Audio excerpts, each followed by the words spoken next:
The latter days of the Roman Republic were filled with difficult times. An ambitious general, Julius Caesar, had consolidated power under himself after decades of hard work and a civil war against Pompey.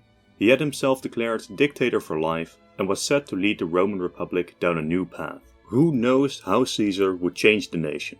But then he was murdered, stabbed to death by members of the Senate dissatisfied with Caesar's rule. In the wake of his death, there was a massive power vacuum to be filled in Rome, causing another civil war between Octavian, the adoptive son of Caesar, and Cleopatra and Mark Anthony, who desired to install Caesar's biological son, Caesarion, as Caesar's heir. But let's first do some history. There were two civil wars leading up to Octavian becoming Augustus, the first Roman emperor. The first was between Pompey and Caesar. Long story short, Pompey was an old and respected general and politician, while Caesar was the up-and-comer, massively popular with the people thanks to his conquest in Gaul and the massive amounts of money he threw around. Generally, and again this is an oversimplification, Caesar had the support of the ambitious new politicians seeking to piggyback off of Caesar's rise to power to grow their own influence as well. Meanwhile, Pompey was the older, more experienced candidate, seen as the one protecting the status quo and the republic as it had existed. Now, Caesar had done some questionable things during his time as consul of Rome, and for a decade he had to do some interesting political maneuvering to remain a public official, for example the governor of Gaul, to prevent himself from being captured and trialed under the Roman law. But now, in 49 BC, the gig was up. Caesar's term as governor had ended, so he had to disband his legions and return to Rome. This would mean that his immunity for the law was gone, and Pompey and his allies could potentially trial Caesar for his perceived crimes as consul. After even more political maneuvering and military posturing, Caesar refused to disband his forces and he started to march on Rome. The first stage of the civil war, which would bring down the Republic, had begun. After years of fighting, Caesar would manage to bring down his Pompeian enemies. So that's it, right? The end of the Roman Republic. Well, not exactly. While Caesar was essentially the sole ruler of the Roman Republic at this point, he was still, officially, just a temporary dictator, with his office of dictatorship lasting for the next 10 years. Now, for the other Roman elites, the prospect of having Caesar in charge for the next 10 years is not great, but at least there is an expiration date. But then Caesar made a huge mistake. Despite only having served 2 years of his 10-year dictatorship, Caesar wanted more. Caesar made himself dictator for life, which was just too much for the Roman elite. A conspiracy soon conspired to take down the dictator, which eventually led them to stab Caesar 23 times, just to make sure that he's actually dead. But this left a massive power vacuum. What do you do when one man has centralized so much power and he then suddenly dies? Do you just go back to the status quo before he came around? Well, you can try, but there will always be ambitious people trying to fill the void themselves. Caesar had, in quite a surprising move, named his grandnephew Octavian as his adoptive son. Octavian, together with the ambitious general Mark Anthony, a trusted ally of Caesar, started the second phase of the civil war to bring down the Republic. Mark Anthony and Octavian intelligently used the mass popularity that Caesar still enjoyed in much of Rome by promising to bring justice to his murderers. This second phase of the civil war was Mark Anthony, Octavian, and some other guy who no one cares about, chasing down Caesar's killers, splitting the empire between the three of them afterwards. But the war wasn't over. An uneasy peace now existed between Mark Anthony and Octavian, as Octavian had soon removed the third guy from his little corner of the empire. There were now constant quarrels and something had to break. Which of the two sides would really manage to become the final authority of the Roman Empire? In the west corner we have Octavian, the adoptive heir to Caesar and the governor over the western provinces. His governorship in Gaul left him by far the closest to Rome if things came to a head. In the eastern corner we have Mark Anthony, general and trusted ally to Caesar, receiving governorship over the richer eastern provinces of the empire. But Mark Anthony had another trump card up his sleeve, Egypt. Mark Anthony and Cleopatra had seemingly fallen in love, placing Egypt firmly on Antony's side of the civil war. But there was more. Caesar and Cleopatra had been lovers in the past as well, and Cleopatra had given birth as a result of this love affair. She had named her child Caesarion, Little Caesar. With this, Antony and Cleopatra had the biological child to Caesar, who they could put forward as the real heir to Caesar, eventually planning to have Caesarion be the most powerful man in Rome while also being the pharaoh of Egypt. Cleopatra and Antony also had some interesting thoughts about the reorganization of the Roman Empire's eastern lands. Antony had essentially given away Roman lands to Cleopatra's children, Caesarion, and some of his own. The reasons for this are many. The East was a difficult land to govern, and this reorganization made the lands better governable and much easier to defend. And it placed Caesarion in a position of power, as Caesarion also received the title of God and King of Kings, a title which had held much respect in the Middle East for millennia. But this was all too much for Octavian, who very much relied on being the sole heir to Caesar's name, reputation, and legacy. If Octavian allowed Mark Anthony and Cleopatra to successfully position Caesarion as the real successor to Caesar, while also consolidating power in the eastern provinces away from Roman oversight, Octavian's time would be numbered. This was the final breach to the uneasy peace between Octavian and Mark Anthony. War broke out between Octavian on one side and Cleopatra and Mark Anthony on the other. The final stage of the civil war had begun. Octavian used Mark Anthony's land grant in the east as an excuse to rally the Romans against Egypt, convincing the Roman Senate to declare war on Cleopatra. After this declaration of war, Mark Anthony declared his support for Cleopatra, once again splitting Rome between rival claimants. This war was essentially ended at the Battle of Actium, where the navies of Cleopatra and Antony faced off against Octavian. Octavian managed to outmaneuver Antony's armies and fleets, essentially trapping Antony with a naval blockade. Every day Antony allowed this blockade to stand, he was getting weaker and weaker as soldiers defected and food was depleting. So Antony had to do something drastic. He sent out his fleet in a desperate attempt to break the blockade. Antony had fewer ships, and Octavian's ships were more maneuverable as well. Antony got outplayed in the naval battle and only narrowly avoided capture, fleeing to Egypt. But Antony's forces were now massively crippled. Octavian pursued them to Egypt and defeated their remaining armies, causing both Cleopatra and Mark Anthony to commit suicide. After this civil war, Octavian never really disbanded the Republic, and officially everything was still as it had always been. Throughout his reign, Octavian kept pretending that the Republic was still intact and Octavian had simply restored it. But in reality, most of the influential positions and titles were now centralized into a single person. He got himself the title of Augustus, or Majestic, and he also got himself the title of First Citizen, or Princeps, effectively ending the Roman Republic and becoming the first Roman Emperor. But what if this changed? What if in an alternate timeline, Mark Anthony and Cleopatra played their cards better and somehow managed to win the civil war? I won't predict where or how exactly, as the military side doesn't really interest me as much, but Octavian at some point gets killed or captured during a battle, allowing Mark Anthony and Cleopatra to fulfill their ideas of a Caesarean Roman-Egyptian empire. This alternate post-Civil War Rome would be extremely different to our own. It would be a lot more decentralized to begin with, where Augustus, upon taking charge of the entire nation, conquered Egypt, integrated as a province, and reformed many of the eastern provinces again, essentially making the entire Roman state a lot more integrated whole to govern from Rome. This wouldn't be the case in this alternate timeline. Instead, Mark Anthony would have to navigate the difficulties of both the Roman Republic and its institutions, but also the Egyptian ones. Caesarion would be named the successor to Caesar, set up for eventual power in Rome. But in the immediate future, it is Mark Anthony and Cleopatra who actually hold on to the power.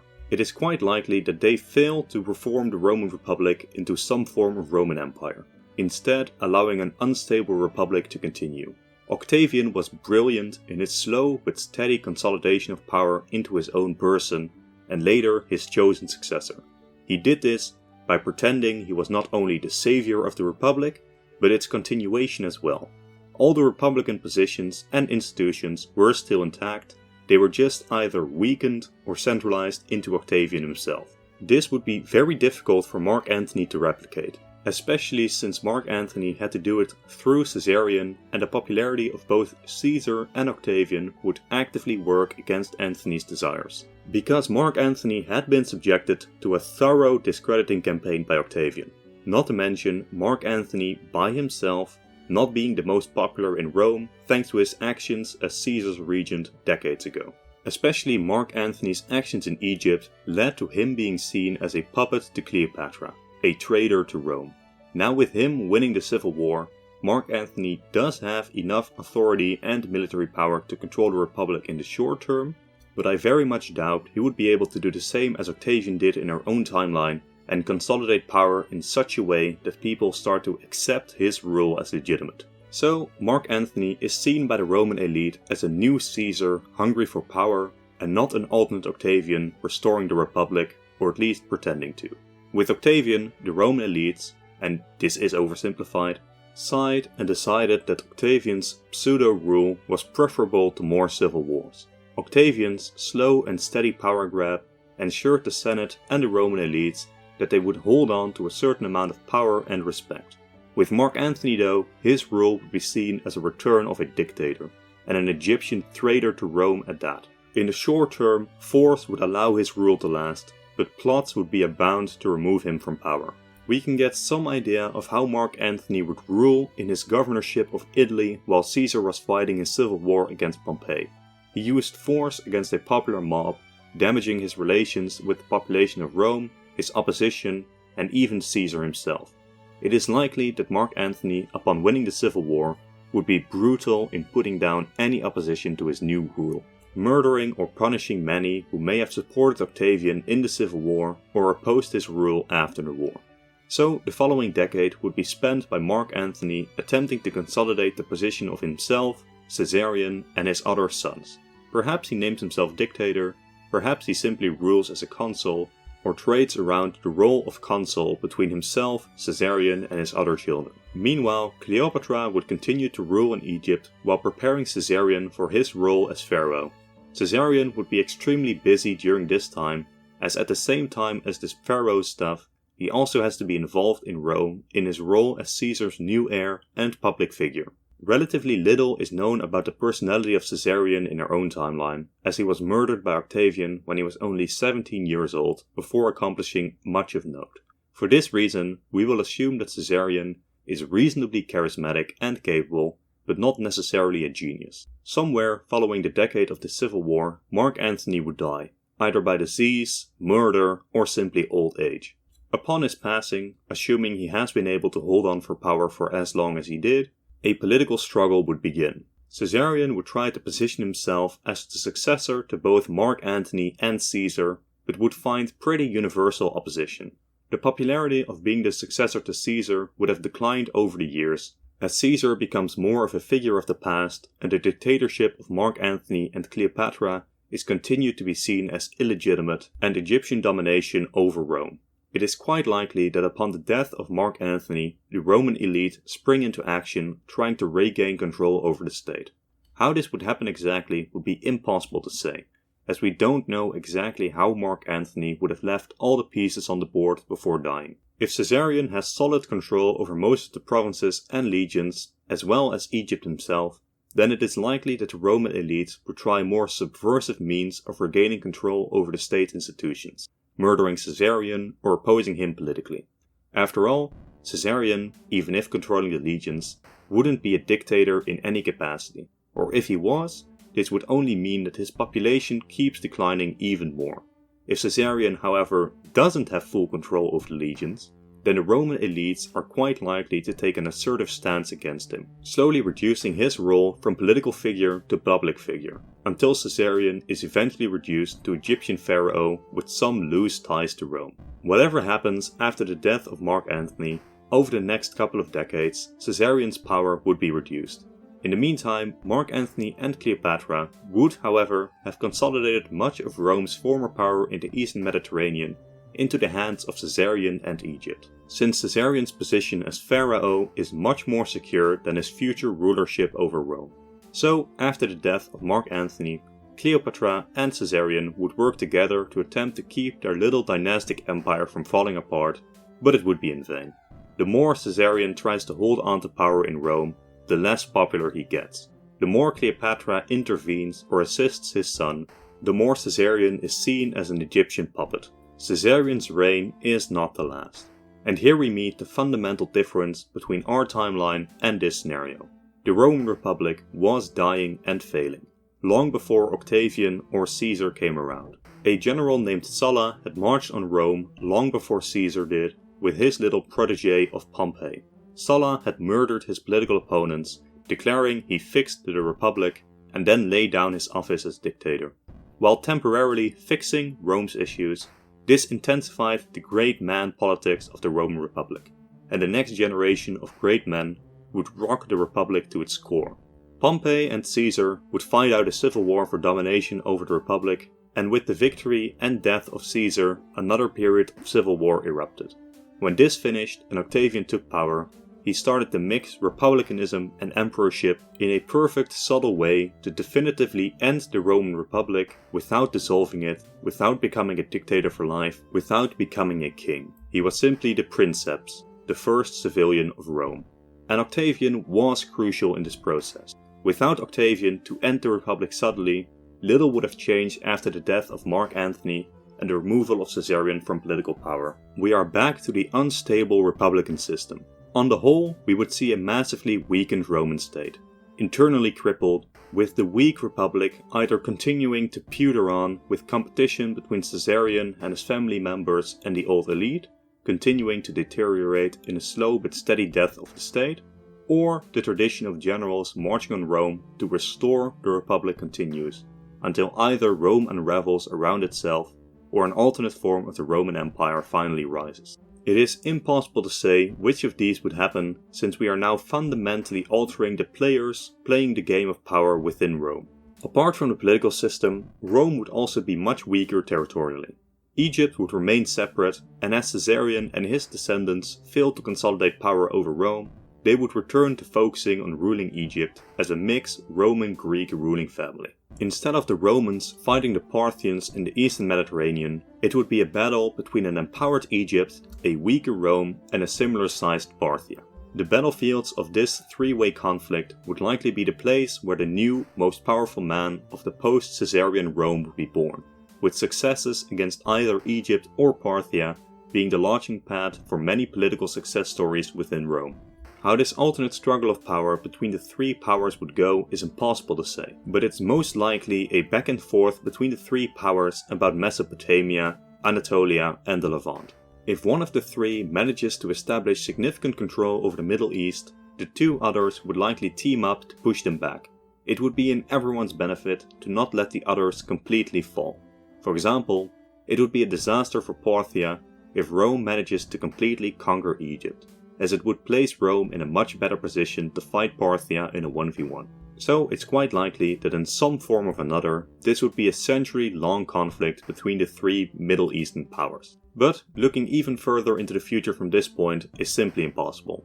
Without the Roman Empire rising in the way it did, consolidating its borders for centuries, dividing itself in two, embracing Catholicism, the West falling while the East survives, etc., etc., there is simply no way to predict how this alternate Middle Ages would look like, or if Rome would even fall in as spectacular way as it did in our own timeline, or would just slowly decline, losing lands in the east to Egypt and Parthia, while remaining internally divided. So that's the situation I will leave this scenario in. A weak Rome with an uncertain internal future. A tumultuous situation in the eastern Mediterranean where constant war reigns. How do you think this scenario will develop in the future? Let us know in the comments below. To help the channel grow, please leave a like and a comment to fight against the algorithm. If you don't know what to comment, just commenting hi already helps us out massively. As always, press subscribe to see more content like this, with an alternate history video every Sunday, as well as many other videos on Wednesdays and Fridays. Thank you all for watching, and goodbye.